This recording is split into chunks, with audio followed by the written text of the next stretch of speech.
Hi everybody, I'm Ben Brown. On Instagram, I'm Ben Brown Hair, all the way from the United Kingdom, here today to go through the perfect bob class with you. My beautiful model Shelby has agreed to let me cut a perfect bob. So I'm going to run through with you before we get the hair sprayed down, before we get the hair mapped out. There are some essential things that we need to really check. We need to look at the suitability, which is our consultation, and we need to assess the hairline, the hair growth patterns, and the density. So before we get into the haircut, let's go through the things that are going to influence our decisions whilst we're cutting. When we look at suitability, a lot of the times we go with things like head and face shapes, but that kind of is a bit arbitrary. It almost means that if someone has a rectangular face shape, these are the set of styles they can choose from. But I think that we could go more in depth than that. So what we're going to look at is, what are the features that we're trying to emphasize on Shelby today? What are the 3 areas that we want to bring out? The things that we're looking to emphasize are the eyes, the lips, and the cheekbones.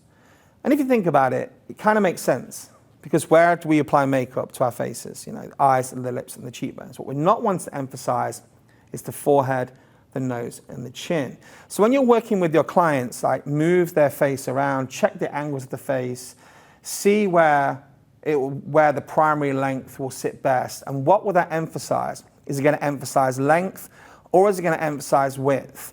If I make the hair too short, it's going to frame the face, and that is going to bring out the downline more. We need there to be a very slight curve in the front for this to work for my model today. So you see, if I was to pull this really, really straight and make it look overly classic, we don't emphasize the cheekbone or the lips. But the second I bring a curve in there, we have much more softness. We see the cheekbones, we see the eyes, and we see the lips. So suitability is not necessarily about head and face shape, but it's about those 3 key features. So we've covered the suitability. Now we need to look at the more practical elements. The things that are individual to the client for me are the hairlines, the crowns, the hair growth patterns, and we also need to look at the density of the hair. That's the amount of hair in one area. Now, density is important because the higher the density of the hair, the more the hair will tend to lift as it dries. I refer to this as breathing in. I tell my clients, or I tell my students, that as the hair dries naturally, it kind of takes a breath in and lifts. So the higher the density, the lower the tension. The more hair the client has, the less tension I would probably use. So if you look at the crown area, for an example, when I groom the hair in a certain way, it'll sit nice and flat. If I groom it another way, it'll start to lift. We have to pay attention to these areas, because what happens is, when you look at a hair growth pattern like the crown area here, when I pull that with high tension like so, the second I release it, it breathes in, it jumps, which means we would have an inconsistency with our line. So cutting the perfect bob really is about understanding the areas we need to assess and understanding them in depth so that we're in control of those key decisions. So what next? So we're going to look at the hairline. So we need to work with the hairline opposed to against it. So what I do here is I start to assess. I take a small amount of hair away at the corner. So go ahead and do this on your clients. Let the hair fall, assess the density. You'll tend to find it gets lower as you reach the corner of the hairline. You'll notice that the hair jumps slightly more in this area. So when I go across to the other side,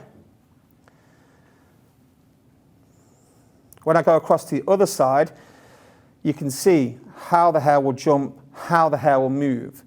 So what does this exactly mean? Well, what it means is that we're going to have to vary our use of tension to compensate for that. Now, tension is the control of the stress we place on the hair and the skin. So you see, if I was to pull this, again, and use high tension to cut it, it will ping back.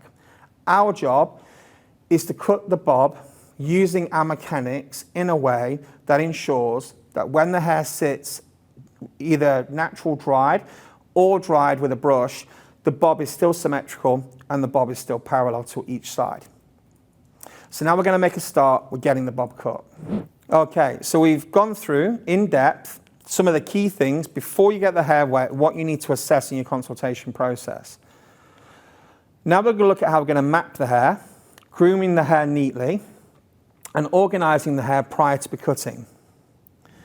So all I'm doing here is I'm just going to groom all the hair back to assess where the parting wants to fall. Okay? So I'm going to push the hair forward, allow the hair to break in its natural position, neaten the parting up, and work from there. So you always want to make sure that your profile section, whether it's off center or on center, veers slightly back to the center, okay? So we work back to the center, work your profile section down to center nape. So now we need to look at our sectioning patterns. I always notice that people would work maybe horizontal, perhaps they would work on a forward diagonal. And that's the first thing that I wanted to go through with you is the choice of section. So when you put a section in, let's say like so, so when you put a section in, we're going to go with a forward diagonal section, just like so. We're just going to take this hair out of the way for a moment.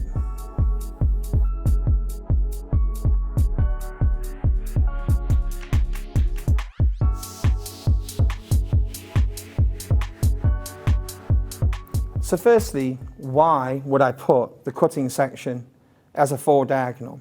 Whatever parting I put in here gives me a visual reference to maintain my cut line parallel to that parting.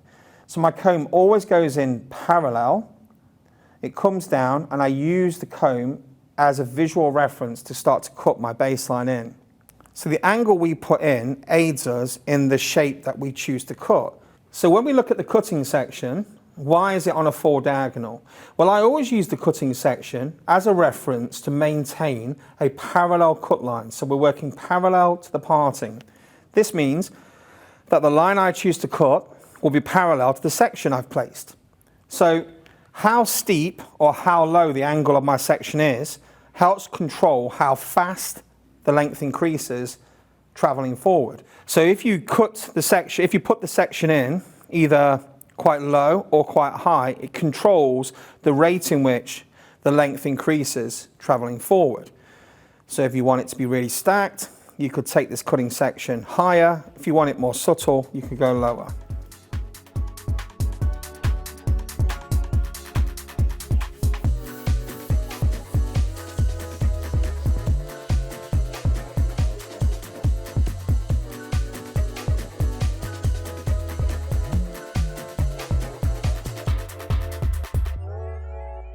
So now we have the sections in on both sides. We're aware of all the things that come to this point, assessing the density, assessing the hairline, and now we're able to actually finally start cutting. So now we're going to start cutting. There's a few things I want to talk about, and the first one is head position of the client. So what you'll notice is the client's head position is straight up. You'll notice that the hair begins to bunch quite a lot around this area. So this is to do with the head shape, because we come down from the parietal bone to the occipital bone, and then we dip in towards the nape. Now what happens there is as it goes in, the hair starts to bunch in one area. But when the head goes down, it stays flat. It's a lot easier to cut this bob if the head position for the first few sections is facing down. So you probably noticed that my model is stood up. So why have we got the model stood up? I want the model stood so I can get eye level to what I'm cutting. It's very important for the accuracy of the line to ensure that you're actually at eye level. This could be achieved with a stool, but in this scenario, we're stood up. So the next thing is the width of the section we cut. You don't want to be going ahead and trying to cut a big section at once. What you're trying to achieve is just cutting the distance between each eye. This is because if we're doing this, we're doing our actual forward facing, we can see what we're cutting. But if you veer off, you're using your peripheral vision, which won't be as accurate with creating a balanced line. So remember, just keep your sections quite small.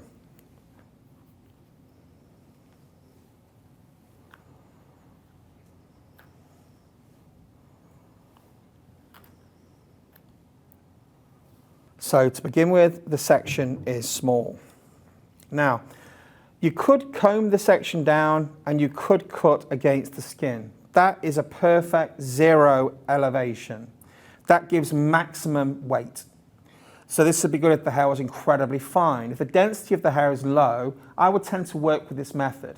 If your client's hair has a higher density, you'd need a lower tension. So that's where we come into the technique I'm going to use today, which is zero through the comb. So when I work zero through the comb, I come down like this, I will tap above the comb and I'll cut. The benefit of this is that we're still cutting very low with our elevation, but we're not using any real tension on the root area, okay? Now you have zero through the roots with the fine side of the comb, okay, which gives more tension. But if you feel the hair is quite dense, you could flip your comb and use the wide side of your comb. Now with the teeth being wider, we're going to be using less tension. So if my model's hair had a higher density than she has now, I would probably work through the comb, but with the wide side. But today I don't need to, so I'm going to stay with the narrow side. So just to recap, the narrow side gives more tension and the wide side gives less.